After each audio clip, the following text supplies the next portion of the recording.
Happy birthday to me. I've come out to ski. The mountain begins with a P. Happy birthday to me. Spending my birthday with Pico this year.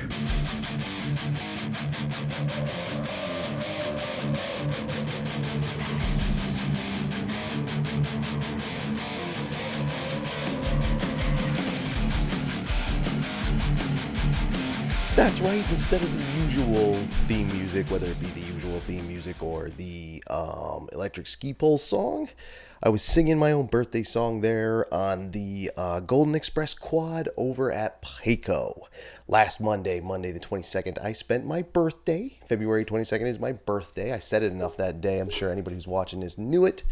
Noticed that, whatever. It was just a bit. I like my birthday. It was just a bit. But in any case, that's not what's important. What's important is I decided to spend my day at Pico. My first time ever skiing Pico. Not my first time there, and certainly not my first time seeing it. I've driven past that mountain about 1,000 times in my life. And then last summer, I hiked up it. I took the Sherburne Trail up the side to Pico Peak and then came down one of their service roads.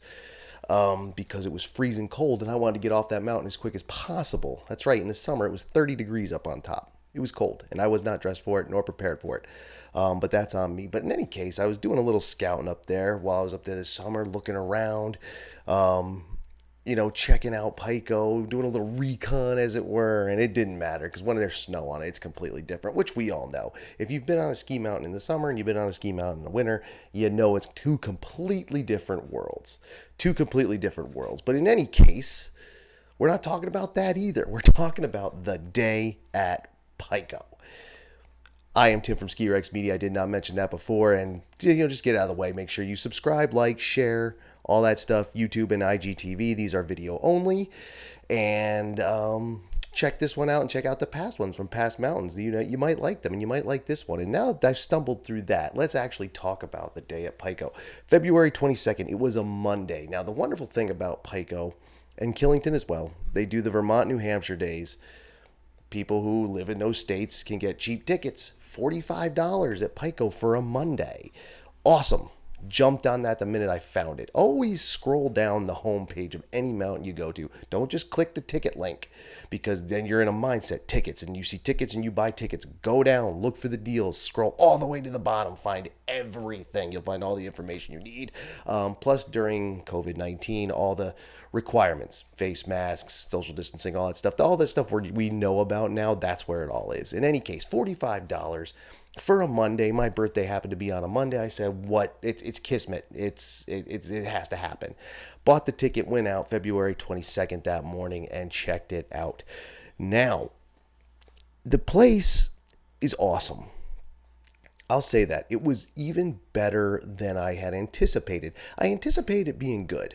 Like, I knew it was going to be good. It has a pretty loyal fan following. It's pretty well known here.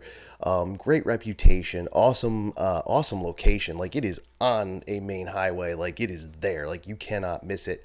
Like, if you miss that on your way to Killington, then you shouldn't be driving because you're not paying enough attention. It is right there. Pull in. It's much smaller than Killington. They are sister mountains. They are owned by the same company and operated by the same company, but smaller, have a more small mountain vibe to it. Something more along the lines of what you would find at an Indy Pass mountain. Obviously, this isn't. They are not on the Indy Pass because they are not independent. But definitely that vibe, the smaller parking lot, the smaller, base area, the more cozy feeling, if you will. Pulled in, awesome. Let me tell you something. Sharing my birthday with George Washington has been hit or miss my entire life, except when I was in school. I was only in school 2 days, from kindergarten through high school, 2 days. On my birthday, there would have been a third, but it snowed. It snowed a lot that time. President's Week. Sometimes it lands on President's Week, sometimes it doesn't, or it lands on a weekend. But landing on President's Week can kind of suck even for a Monday, because holiday week, everybody's out, people have their kids, people plan around it, and boom, they are there. They're skiing. This year, President's Week ended the Friday before. So Washington's birthday was not in President's Week like Lincoln's birthday is and was. It was the first Monday off holiday, which means it's not only a regular Monday, but everybody had to go back to work except for those of us who planned around it and planned around their birthday. Have I told you it was my birthday? I think I've said it way too much. Now, I got there, man. The parking lot was empty. Like, I socially distanced parked. Like, there was 30 feet when I got there, at least between the one car, and there's like 20 feet between the next bunch, because there were some lining up where I was too. Obviously, with the same idea. If you park, like when you ski during the week, always take advantage of that empty parking lot where, yeah, you may be walking in, but you may be walking kind of far, and this wasn't far. It's not a big parking lot unless you park on the ends. This parking lot is wider than it is long, maybe, or longer than it is wide, whichever, depending on which way you look at it. So you wouldn't be walking far anyway. But if you, and again, this is off pandemic even, that you can park forward, so you don't have to worry about backing the car in, which is not hard, especially with me. I have a little car. But you don't have to worry about anything. And then there's no one around you. If you're one of these who worries about someone tapping your car, which I do from time to time, you don't have to worry about that either. And when I got back, there was one car parked next to me, but there was a good 8 feet between us. So beautiful, awesome, empty day that you could tell from the parking lot. Had to go up to the, I couldn't reload. As far as I know, because you have to prove that you live in Vermont and New Hampshire. I couldn't reload on the computer onto the RFID card, which I do have. So went up to the ticket window. There was only 2 people in line ahead of me. I think I don't know if they call them ambassadors or whatnot, but the folks who were working there and greeting people, they only really had each other to talk to. It was, people were rolling in slow, and I got my ticket, and what you can see. And what you could see in that opening video is that first shot of that quad that goes straight up to the top. And I like that. I like the look of that. This has nothing to do with the mountain itself. This is just something I like. It's not really an optical illusion. You're like, holy jeez, does that come down to the base area? It looks so far away. Well, it is far away, but it isn't far away. But it doesn't come down to the base area. The Summit Express quad, you got to go to the Golden Express quad, go up and come down. And there may be more ways up. I don't know. I did most of my time on the Golden Express quad. That's where I spent most of my day, just checking it out, because I knew I wasn't going to be there long.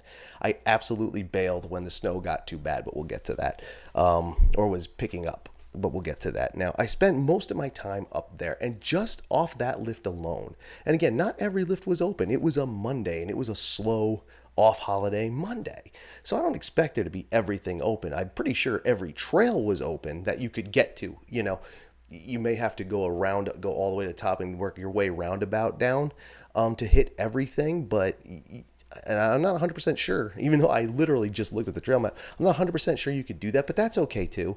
That's fine, man, because everything that could be open was open. I think there was one rock way at the top near the peak that was kind of sticking through. That was a little weird. And I told someone else about that. They're like, no way, that can't be possible. I was like, I saw it. I don't, who knows what happened there. Maybe it's just big. I don't know. For whatever reason, there's a little sketchy thing. At least somebody said it was a rock. It looked like a rock. I heard someone else say it. I was like, ain't that something? And I kept going. But I spent most of my time off the Golden Express quad, going every way, hitting every trail except the diamonds. I didn't diamond again. Just not ready for it this year. As my rebuilding year, which is fine with me. I love cruising, just cruising. Midday, after 10 o'clock, there was still plenty of groom stuff to play with. So their groomers had everything worked out. And again, very slow day. But that lift is great. It is definitely, it's the Golden Express quad is a detachable high-speed quad. And man, it threw me off because, these lifts, man, when they come off, the chair slows down. And, you're like, oh my goodness, I'm, where the last place I was all attached quads that come whipping around, hit you in the back of the legs. So you're just like waiting, but that's fine. I'm not complaining. I like it. It felt a little low on the deck at the top, like when when your feet hit the deck. And again, this has nothing to do with the mountain. This is just something stupid I noticed. I felt like my knees were up, so I had to really stand up. The old guy had to stand up and really get moving, which also led me to realize that I've been riding chairlifts alone all season, as a lot of people have, and man, my unload technique is getting ugly because you just don't have to care about. So the first time, and I've talked to people who kind of agree with this, getting off a loaded chair is going to be a complete mess because it's just going to be people knocking off each other, Keystone Cop style. It's going to be ugly. But anyway, that's neither here nor there. Spending time just in that little area of the mountain gives you plenty of options just there. Again, this place must be 100%. Pretty much every mountain in the area is 100%. Even though it's springtime today, out of nowhere, pretty much every mountain's 100%, or pretty close to it. So just in that little area alone, I had all kinds of stuff. Plus all the tree areas, if you're into it. I didn't do it. I considered it. I considered doing. I also considered diamonds. But I considered trees, and all their tree areas looked nice, and people were riding them throughout the day. You could see them in the trees or from the lift, and people, what? Again, wasn't a lot of people. In fact, here's how few people there are. Let's just get this out of the way. Look at this. Here's the lift line, and I apologize. Pardon the blurry, the unfocused camera. I didn't mean to do that, but check this out. That was the lift line. That was it. The only time I saw it get busier than that, it was maybe 4 people deep. 4 people deep. 4 people socially distanced deep. So that regular 4 people on a regular day where everybody's right on top of each other, you probably wouldn't even have seen them behind the gate, the RFID gate. Like that, it was that empty. And it was nice because of it. And I got to really, the thing about that is, especially when you go to a place for the first time, is you can really explore. You don't have to worry about there's 50 people going this way, so I'll go this way again, just to stay out of people's way. And then that also depends on how, confident you are in your own abilities, how confident a person is in their own abilities. If a person's not confident in skiing around a lot of people, you might want to find a different route to stay away from them. But then a day like that, there was nobody there.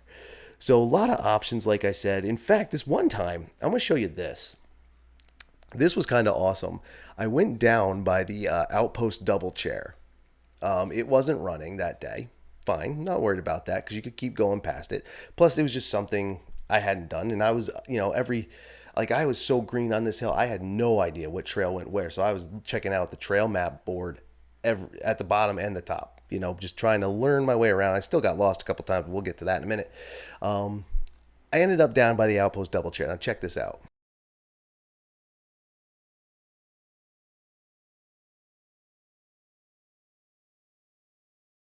I was so alone. Like I said, it felt almost zombie apocalypse style. And I didn't expect a lot of people to be down there anyway, obviously because the lift was closed. But those trails that you saw going up, those were all open, absolutely open.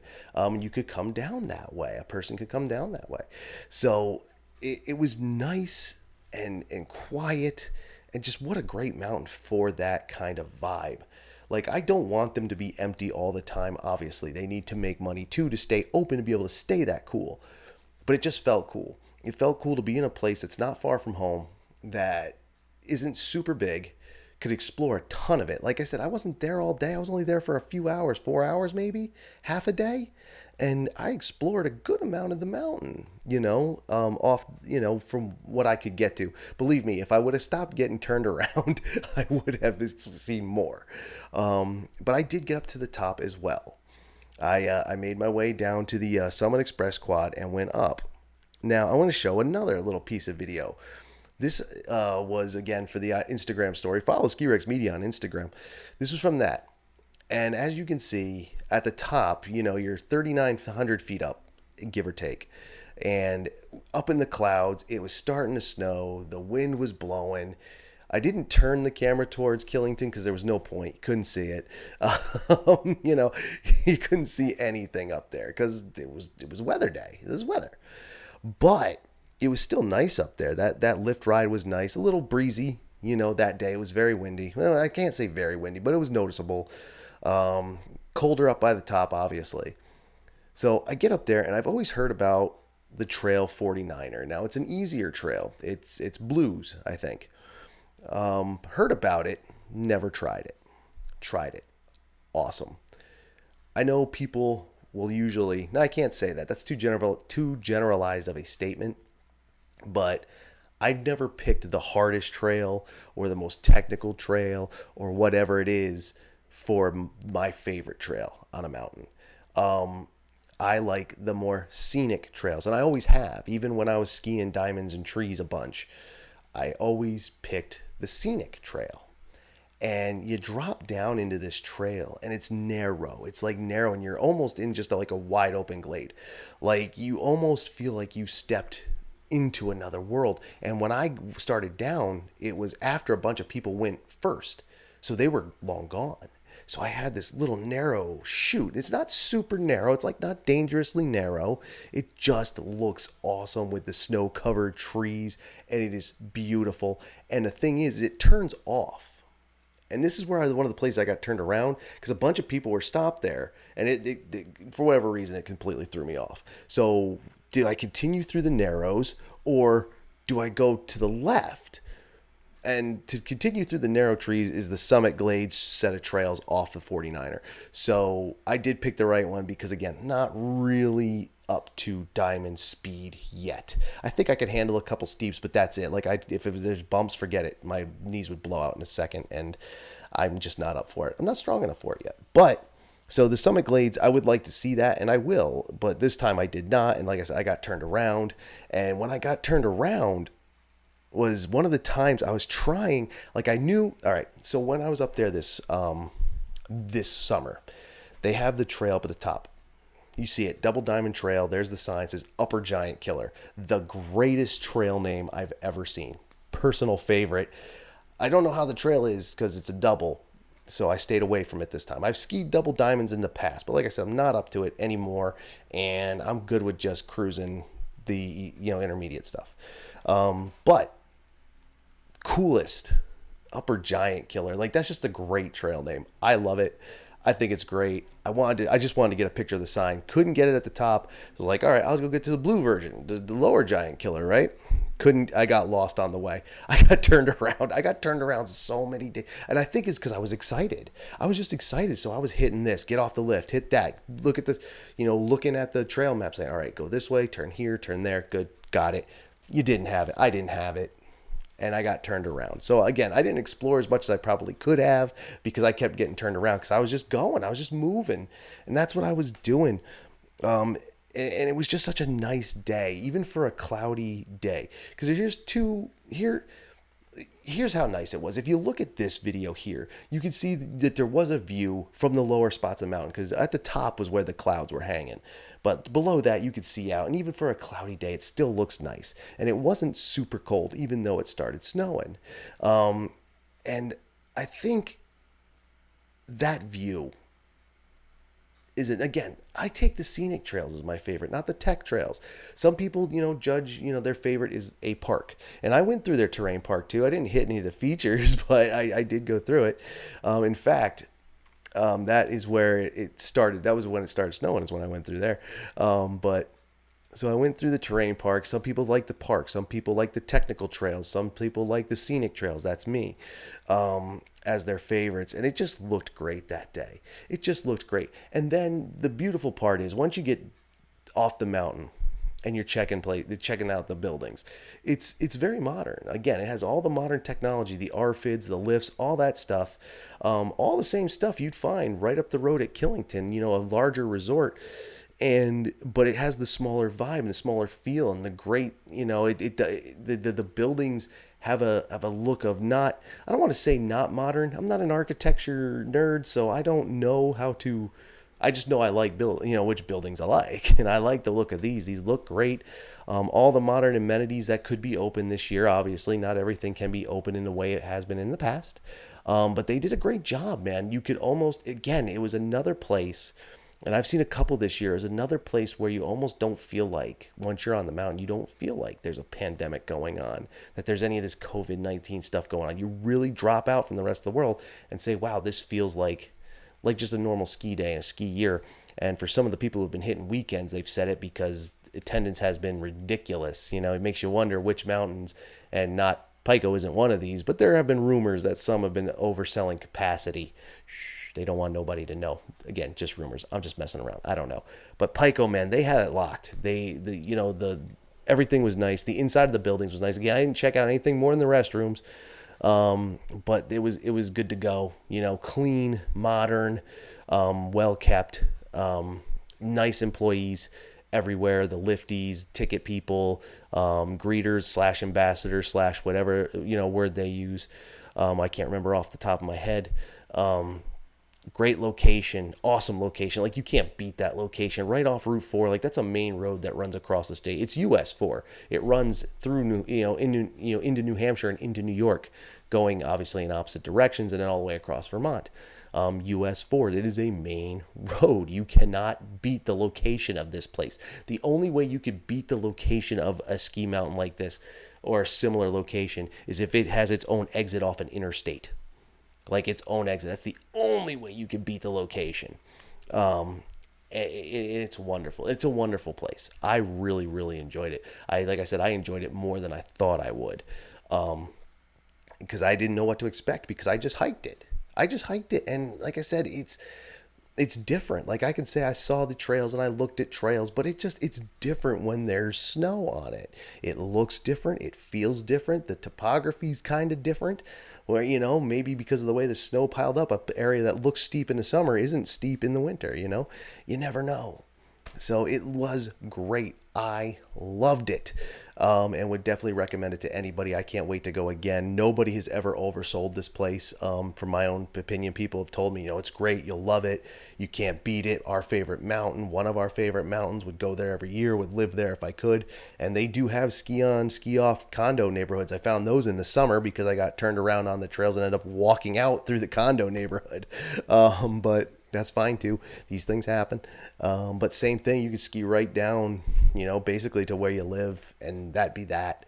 And nobody oversold it. In fact, people, as much as they've gushed on this mountain, kind of undersold it. That's how awesome it is. Definitely one of the top places I've been this year. Definitely one of the top places I've been in my life. I think, for me personally, again, I would never say a mountain is the best, and we know why.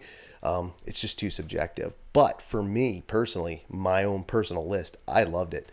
I absolutely loved it, and I would definitely go back. I would love to have a season pass to this place. That way I could go whenever I wanted. But that's for another story. It's for another day. And it suited where I am. Like, again, first season back in 6 years.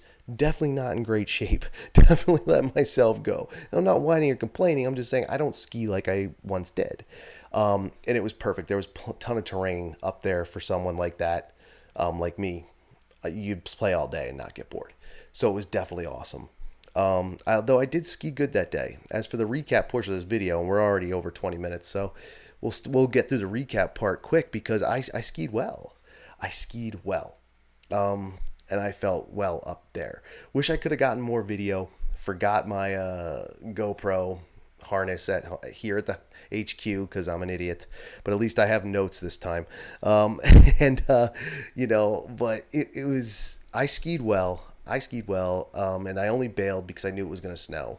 And as much as I like the snow, I'm definitely not a fan of driving in it anymore. There was a time I didn't care. After some close calls this year, I kind of gun shy. I'm not going to lie about it. So I wanted to beat. So I bailed before 2:00. I bailed and barely beat the snow back. I mean, it was snowing, but it wasn't sticking to the roads. But when I got back here, it started to come down. We got a few inches that day here in the valley, so they must have gotten even more. So it was definitely better for me. But I skied well at an awesome mountain that I would 100% suggest to anyone. If you've never been there, check it out. Go. It's on the Icon Pass, I would assume, because Killington's on the Icon Pass. Or if you have your Killington Pass, I think even some Killington day ticket products cover both, or multi-day. That I can't remember. That you're going to have to go to their websites and find out. I am not one of their ticket sellers, so they would know better than me, or take better notes than what I have. But I'm trying. So anyway, definitely shout out to not Killington. Shout out to Pico. Thank you to Pico. It was a great day. Great way to spend my birthday. Great mountain. Would spend any day there. Like, not just my birthday, any day. It just happened to be that day because Monday, Mondays and Thursdays, or is it Monday, Thursdays, and Fridays? If you're, you live in Vermont, you're from Vermont or New Hampshire, it was $45 there, and even Killington, I think, was 65. You're talking like 35% off, maybe 35-40% off a day ticket at that point. And I bought that back in November. Like, I bought that a while ago. So, always check. Always look for deals, man. Scan the entire front page of a website. That's where you'll find all the deals. But that'll be another video. I skied well, like I said, and Pico is the place to be. That's a great hill, and I can't wait to go back. I don't know if I will get back this season, but, if they can stay open through all this new spring and rain that we've been having here, I'd probably get back, and it'll be awesome, and I love it. Love that mountain. Definitely going up the list is one of probably my favorites that I've ever been to. But we'll talk about that another time too. Which ones are my favorites? Ranked by Ski Rex Media, whatever. So yeah, thank you to Pico. That was great. Great way to spend a birthday. Very nice day. Very fun mountain. I loved it. I would totally do it again, and suggest anybody do it. If you've never done it, especially if you have a Killington pass, go over there and do it. It's 100% worth your time, especially on a weekday. It was awesomely empty. You know what I mean? So thank you to them. Thank you for watching this. If you enjoyed it, please hit the like button or like the IGTV post. Share it with your friends, subscribe, follow, do all that stuff. I would appreciate it. Then go into the description and check out all the other ways to follow Ski Rex Media, and how to communicate with Ski Rex Media as well. Emails, direct messages, social media, Patreon, Discord, all that stuff. You can see it. Some things still getting worked on. Some things falling into place, but Ski Rex Media, man, we're here, we're talking skiing until the season's over, and the season doesn't actually end anymore in the 21st century. Even in the time of COVID, Big Snow is open, and the Plastic Hills will probably be open too, but we'll get to the reviews and recaps of those when we actually get to them again. All right, thank you for watching. Have a good rest of your week, and I will see you out there Thursday at Bolton, I think, and then next Tuesday at Jay, I think. So we'll see how those days work out. Right, take it easy. I'll see you on the next one later.